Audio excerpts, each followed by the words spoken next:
A paz do Senhor Jesus, eu sou o pastor Ageu Bente, sou superintendente da Convenção Baixo Amazonas e eu sou um amigo da missão e quero fazer um convite especial para você também participar, colaborando e nos ajudando nessa grande missão.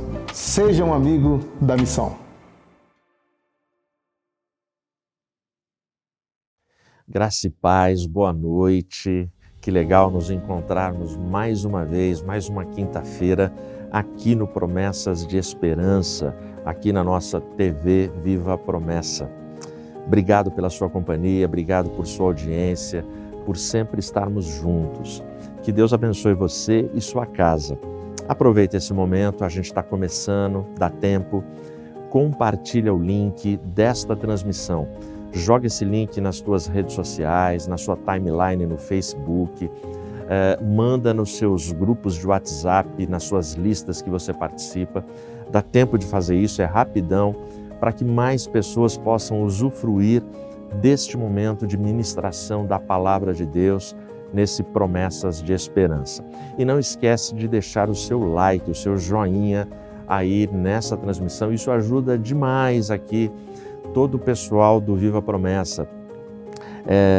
E eu diria para você, não apenas aqui no Promessas de Esperança, mas em todos os programas que nós transmitimos, quanto mais like, quanto mais comentário, quanto mais você interage, quanto mais engajamento, melhor para a expansão, para o crescimento da visibilidade dos conteúdos que a gente produz com muito amor e muito carinho para vocês, para cada um de nós, para a glória, para louvor do nome do nosso Cristo, do nosso Deus. Amém?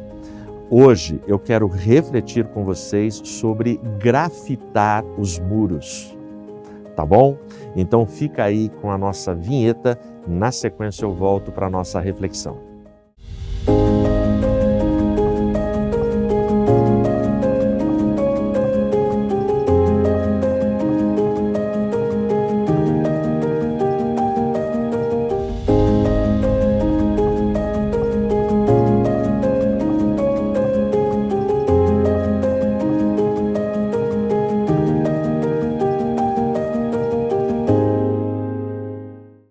Neste ano, nós estamos completando 8 anos da morte de Robin Williams. Robin Williams, no final ali da sua vida, quando ele se suicidou, ele estava atravessando um momento muito crítico. Ele estava envolvido com vícios, drogas, demência, com um quadro clínico extremamente assim, ruim, depreciativo, degradante para a sua vida. E foi um choque a notícia da morte de Robin Williams há 8 anos atrás, do seu suicídio. Uma pesquisa recente da Universidade de Colômbia diz que o suicídio durante esse período aumentou nos Estados Unidos cerca de 10%. Outro dado assim impressionante também da entrevista, da pesquisa, diz que sempre que uma celebridade se suicida, a forma como essa celebridade decide pelo suicídio, o número de suicídio entre as pessoas anônimas e comuns aumenta exponencialmente, uma vez que elas são influenciadas por aquela celebridade que tanto era admirada e seguida. Por si só, esse dado da pesquisa desmente muitas vezes aqueles que argumentam com a gente que tem nada a ver essa coisa de ficar restringindo para as crianças o que assistir, o horário, conteúdo. Você acha que a criança vai assistir um negócio e por causa daquilo ela vai se transformar naquilo? Cara, o ser humano é sim influenciado por formadores de opinião. Por isso que muita gente recebe o nome de influenciador, influenciadora.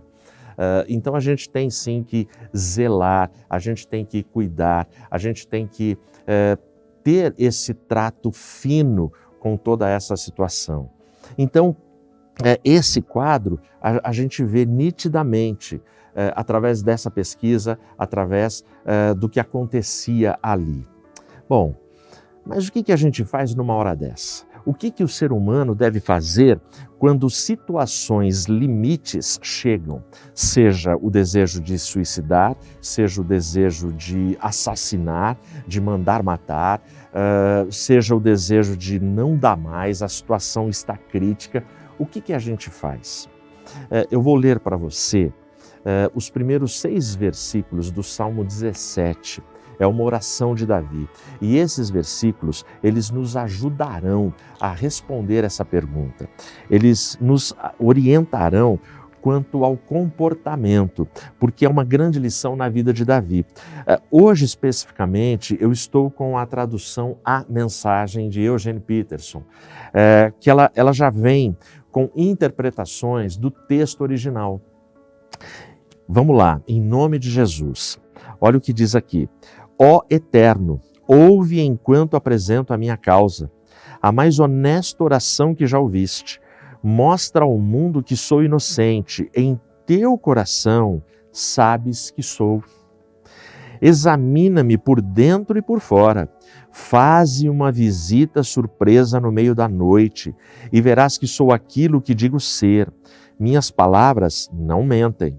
Não estou tentando impor meu jeito do jeito que o mundo faz. Estou tentando seguir teu jeito, o jeito da tua palavra. Estou seguindo tuas pegadas, um passo de cada vez, e não desisto. Chamo por ti, ó Deus, porque tenho certeza de resposta. Então, responde-me, ouve com atenção. Esses são os 6 primeiros versos aqui do Salmo 17. Rabinos, hermeneutas judeus, sábios, muitos livros e tradições orais e escritas entre os judeus e de conteúdo hebreu, afirmam que este Salmo de Davi, o Salmo de número 17, ele escreveu logo após a sua ordem para que Joabe fizesse tudo certinho para que Urias fosse assassinado no campo de batalha. Esse salmo, nesse contexto, revela para a gente um grande medo de Davi. O medo de Davi era, por conta dos pecados dele, ele tinha pavor de imaginar que o seu exército pudesse perder aquela batalha. Porque uma vez que o exército de Davi perdesse a batalha, os seus inimigos em voltas, que eram perversos, que aguardavam uma oportunidade para poderem vencer a Davi, se vingar de Davi, edomitas, moabitas, filisteus, todos esses inimigos, eles estavam de olho em todo o avanço, em toda a prosperidade, em toda a grandeza, nobreza, todas as conquistas de Davi. Esses caras não iam dormir sossegado. E Davi, ele tem medo, então ele arma todo esse esquema, ele arma toda essa situação, dá ordem para Joabe, e é nesse contexto que este salmo é escrito. É logo após essa ordem. É interessante que esse comportamento de Davi fala muito do nosso comportamento. Nós também, quando os nossos pecados se avolumam, quando eles crescem em gravidade, quando eles se intensificam no peso, na gravidade, no escândalo, na fragilidade, nas consequências, que são pecados que muitas vezes podem atingir várias pessoas que nós amamos, pessoas que indiretamente se envolvem com as trapalhadas que maquinamos, que pensamos, pelas quais nós fomos seduzidos e caímos. Nós também, a exemplo de Davi, a gente teme, a gente começa a ter pavor da possibilidade de sermos descobertos, da possibilidade de cairmos, da possibilidade de abrirmos brechas e ficarmos fragilizados frente aos nossos inimigos. como Davi, a gente também passa a achar que as nossas orações não serão atendidas, que os nossos clamores não serão ouvidos. Por isso, no texto que eu li, ele insiste: Senhor, presta atenção. Senhor, ouve com atenção o que eu tenho para falar. Senhor, eu não estou mentindo. O Senhor conhece o meu coração. Davi aqui, ele está apavorado. Ele ainda não está confessando. Ele ainda não é o Davi do Salmo 51, porque a confissão do Salmo 51 só acontece um ano depois, quando Natã vai na porta do palácio, o profeta Natã. Mas aqui, Davi, ele já revela todo o pavor, ele revela toda a fragilidade psicológica, emocional, espiritual que ele está enfrentando.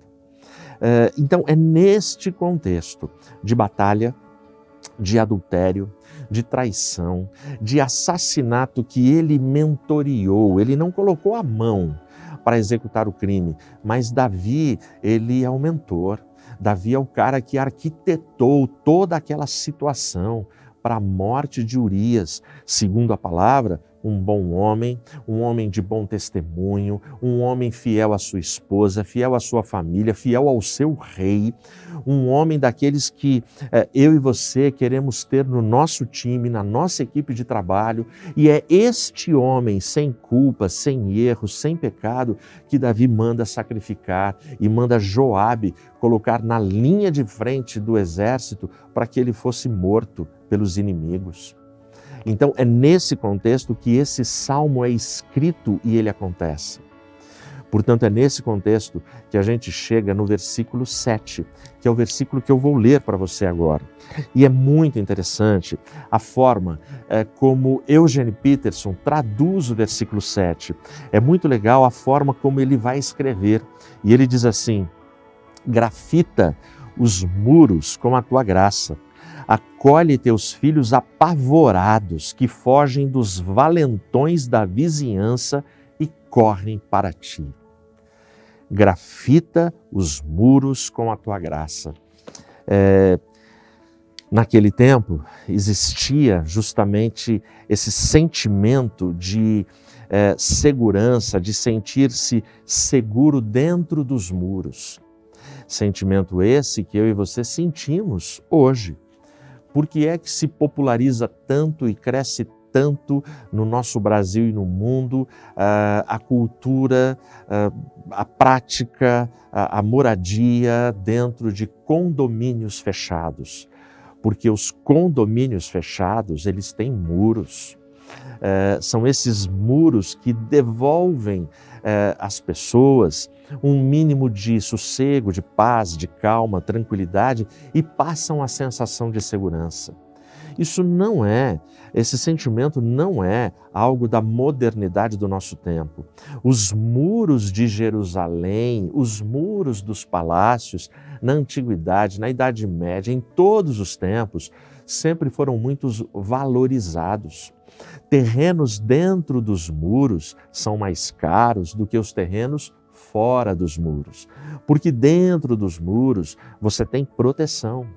E aí, Eugene Peterson faz a opção de traduzir o versículo 7 desta forma: grafita os muros com a tua graça.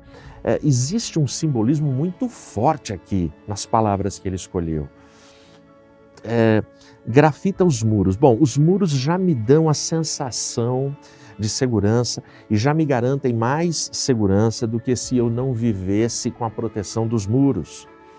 Mas o texto coloca algo a mais. Grafita os muros com a tua graça. Deixa eu te dar um exemplo. Vamos pensar em muros de condomínios fechados, muros de empresas. São muros bem construídos, são muros altos, são muros resistentes. Mas tem algo mais.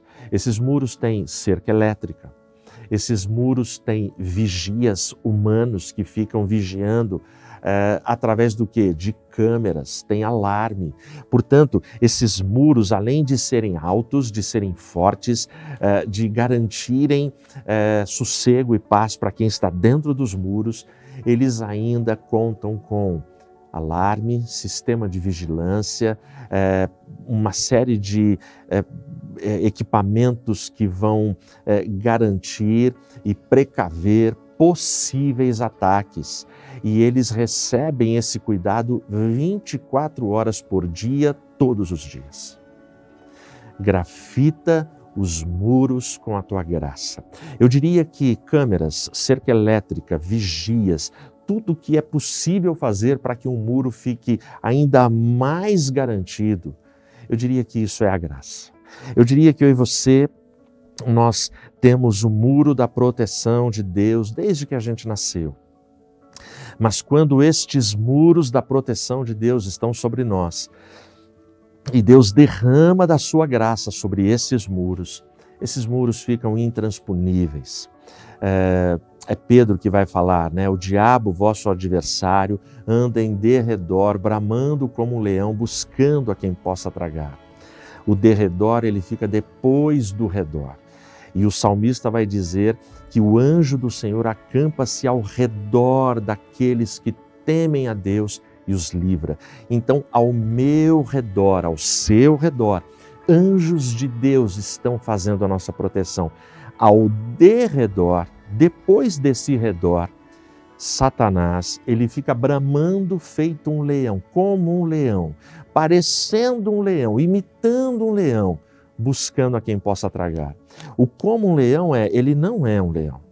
Ele não tem o poder de um leão, mas ele tenta nos ameaçar com os seus gritos, as suas propostas, os seus uivos, os seus berros, os seus rugidos desafinados de qualquer forma, para ver se ele consegue atacar. Portanto, a gente tem todo esse contexto. Grafita os muros com a tua graça. Eu fui procurar e pesquisar sobre os mais famosos grafiteiros do mundo. Impressionante, existe um padrão na biografia deles. A esmagadora maioria, eu pelo menos não encontrei nenhum fora do que eu vou falar agora. A esmagadora maioria dos grandes grafiteiros, eles começaram como pichadores. E de pichadores, finalmente, eles conseguiram fazer a conversão. Eles conseguiram se transformar em artistas, em grafiteiros que trazem beleza urbana para a paisagem. E não pichadores. Eles deixaram a vida de pichador e se tornaram grafiteiros. Bom, a gente tem algumas lições aqui. A primeira lição é quando a gente fala em grafitar os muros, no versículo 7. Grafitar os muros pode ser, em determinadas situações, limites da minha história e da sua história, como a oração. É a única coisa que resta a ser feita. Grafitar os muros com a tua graça é como orar. Tem momentos na nossa vida que somente a graça, e nós vamos clamar por essa graça em oração. No caso de Davi, ele tinha um contexto desesperador para um rei. No meu caso, no seu caso, muitas vezes nós entramos em contextos desesperadores, que não existe solução humana, aparente, racional e lógica. E aí nos resta orar. Aí nos resta, como salmista e com toda a poesia do salmista, por favor, Senhor, eu sei que eu tenho o muro do teu amor, eu sei que eu tenho o muro que me protege, eu sei que tu tem anjos ao meu redor, mas eu preciso de algo mais. Grafita os muros com a tua graça, grafita os muros com os teus favores, grafita os muros da minha vida com as tuas muitas misericórdias que se renovam a cada manhã. Bom, segunda lição que esse texto, que esse momento traz para mim. Grafitar os muros com a tua graça é um pedido que me possibilita experimentar um pouquinho do céu neste tempo. Apesar do caos, apesar da luta, apesar de tudo que a gente enfrenta, eu vou ler para você, ainda aqui nessa tradução, o último versículo do Salmo 17. Olha o que ele diz. E quanto a mim, planejo contemplar-te, olho no olho. Quando eu me levantar, eu te verei por inteiro e viverei o céu na terra.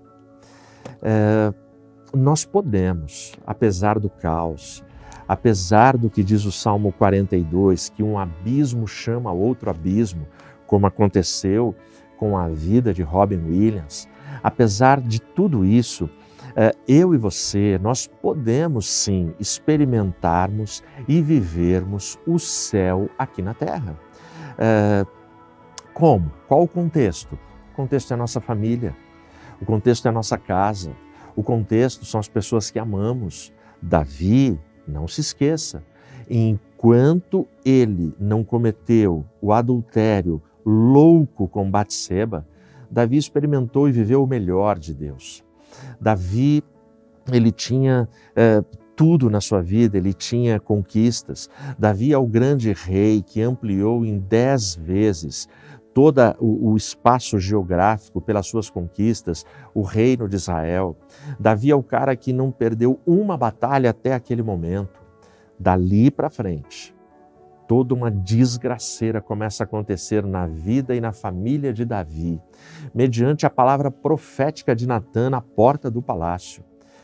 Você está perdoado, mas de agora para sempre, uma espada será colocada na sua família e na sua casa.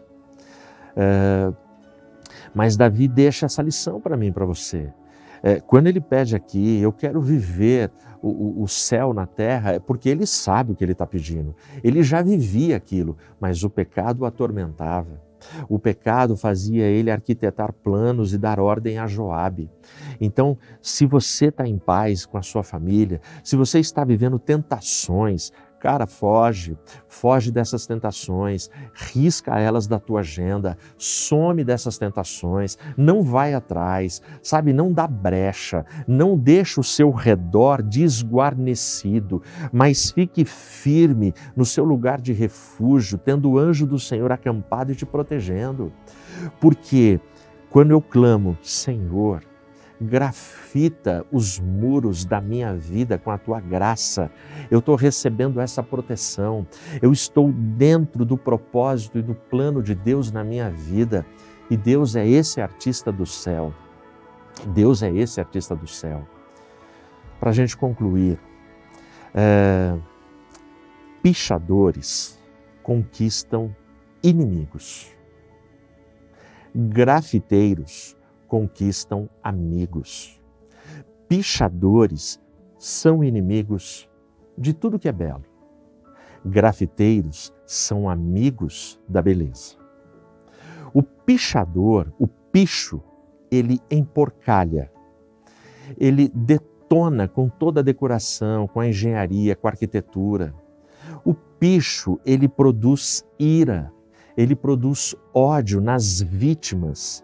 Você se sacrificou, você construiu a sua casa, o seu negócio, a sua empresa, e aí numa bela madrugada, num belo dia, vem lá um pichador que não vai ganhar nada para fazer aquele serviço, pelo simples prazer carnal do mal pelo mal, gratuitamente, e picha a fachada da sua casa, picha o seu carro. Então o picho, ele produz ele emporcalha, ele produz feiura, ele produz, sabe, desgosto, tristeza, ele não é legal. O picho não tem nenhum benefício nele. O grafite, ele produz harmonia, ele produz estética, ele produz decoração, ele produz beleza urbana, ele acalma, ele produz sentimentos de tranquilidade. Onde eu quero chegar? Satanás, durante muito tempo na minha vida e na sua vida, ele pichou o nosso coração, ele pichou os nossos pensamentos, ele pichou toda a beleza que Deus sempre quis mostrar para a gente, toda a beleza que está à nossa disposição na natureza, toda a beleza que está à nossa disposição na nossa família, toda a beleza que está à nossa disposição na nossa igreja, na nossa comunidade, entre os nossos irmãos, toda a beleza de todos os favores que, sem pedirmos, sem merecermos, Ele faz com que esses favores nos atinjam e cheguem a nós. Mas o picho de Satanás na nossa vida, nos coloca para baixo, revela feiuras, revela tristezas, revela depressões, revela amarguras, revela coisas que nos derrotam, que nos diminuem, que faz com que a gente se torne um nada perante a sociedade, perante a nossa própria opinião. Mas teve um dia que o Espírito Santo de Deus grafitou no nosso coração a graça, a bênção, o amor e a salvação de Cristo. Teve um momento que o picho saiu e o grafite de Deus, o grafite que traz beleza, que amplia a nossa visão, que faz com que a gente olhe para as mesmas paisagens que olhávamos anteriormente e agora com a imagem, a beleza, a harmonia, a combinação de cores, a perfeição do grafite que vem do céu, a gente consegue perceber, a gente consegue valorizar bênçãos que outrora não valorizávamos. Portanto, se abra para o Espírito Santo de Deus e permita que os muros que trazem proteção para você e que cuidam da sua casa e família jamais sejam pichados pelo inferno, mas permita que esses muros sejam grafitados pela graça do Eterno na sua vida e na sua casa, no nome que é sobre todo nome. Amém.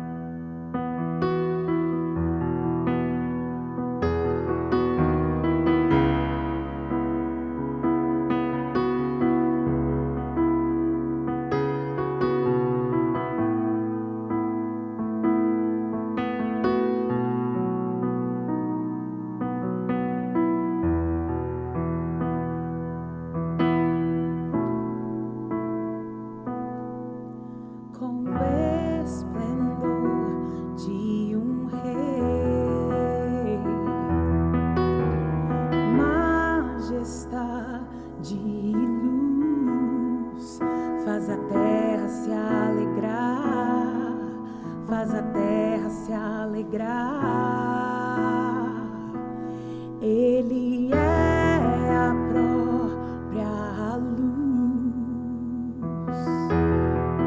e as trevas vão fugir, tremer com sua voz, tremer com sua voz. Quão grande é o meu Deus!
Glória a Deus por esse louvor, glória a Deus por esse momento, glória a Deus porque de alguma forma, em algum momento, se não todos, a maioria de nós recebeu o benefício desse grafite harmonioso que só o Espírito Santo pode aplicar na nossa alma, no nosso coração e nos nossos pensamentos. Que Deus abençoe a sua casa. A gente vai orar agora, dá tempo ainda. Coloca aí na área dos comentários o seu pedido de oração, as suas demandas, as suas necessidades. Se você tem alguma coisa para agradecer, coloca aí também, dá tempo, tá bom? Para a gente orar junto agora nesse instante, uma oração de fé, uma oração onde a gente crê, sim, que cada uma destas palavras, tanto as minhas quanto as suas aí na sua casa, no seu carro, onde você estiver, são palavras que chegam diante do trono de Deus e estas orações jamais voltarão vazias. Essas orações serão respondidas no tempo de Deus, na forma de Deus, segundo o poder dEle, a vontade dEle, a soberania dEle. É assim que nós cremos, é assim que temos buscado a graça, os favores e a misericórdia de Deus. Amém? Feche os seus olhos aí agora e vamos orar juntos. Santo Deus, Pai bendito, Pai eterno, a Ti a honra, a Ti a glória, a Ti o louvor. Como diz poeticamente, Senhor, o salmista, na tradução de Eugene Peterson em A Mensagem, grafita os muros da nossa vida com a Tua graça, com o Teu favor, com a Tua misericórdia. Abençoa Teus filhos, abençoa Teu povo, abençoe os casais, abençoe, Senhor, cada um que está acompanhando, abençoe cada consagrado que está aqui agora, Senhor. Em nome de Jesus, dá bênção, dá perdão, dá a Tua direção, fortalece relacionamentos. Em nome de Jesus, se alguém está atravessando por um momento, Senhor, de uma enfermidade cuja situação já foi desenganada pelos médicos, Pai, em nome de Jesus, opera os Teus impossíveis, os Teus favores e traz cura. Pai, abençoe as famílias, abençoe os relacionamentos, abençoe as igrejas, olha pelos muitos ministérios, que a Tua bênção alcance a cada um, que as promessas, ó Senhor, da Tua proteção, do Teu amor, da Tua graça, da Tua misericórdia, que estas promessas nos alcancem a cada dia, segundo o Teu querer.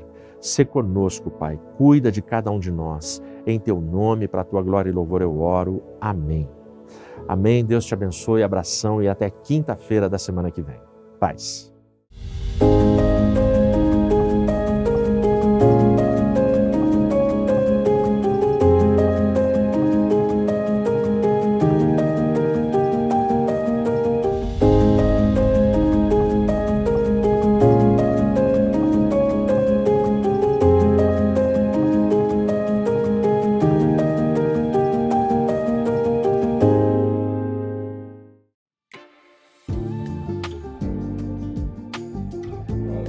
A paz do Senhor Jesus, eu sou o pastor Ageu Bente, sou superintendente da Convenção Baixo Amazonas e eu sou um amigo da missão e quero fazer um convite especial para você também participar, colaborando e nos ajudando nessa grande missão. Seja um amigo da missão.